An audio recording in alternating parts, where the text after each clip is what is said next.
నిన్న ధర్నా చేసి మమ్మల్ని అరెస్ట్ చేస్తున్నారు అని అంటున్నారు. అంటే వీళ్ళ ఉద్దేశం ఏంటి?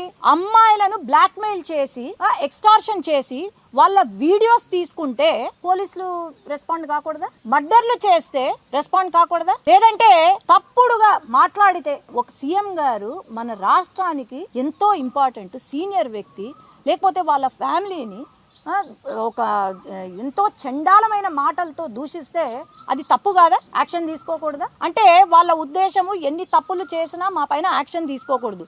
ఎవడో అనే ఏదో సప్త సముద్రాల అవతల ఉన్నా కూడా పోలీసులను అంట వాళ్ళు లాక్కొని వచ్చి పోలీసులకే పనిష్మెంట్ ఇస్తారంట. ఏమనుకుంటున్నారండి పోలీసుల గురించి? వీళ్ళు మాట హద్దులు దాటకూడదు.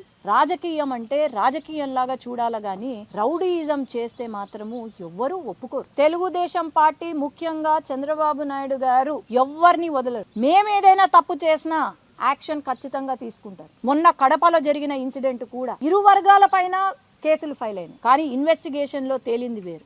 ఎవ్వరిని సహించరు. ఖచ్చితంగా యాక్షన్ అయితే తీసుకుంటారు. అది ఏ పార్టీ అయినా సరే తప్పు తప్పే, ఒప్పు ఒప్పే.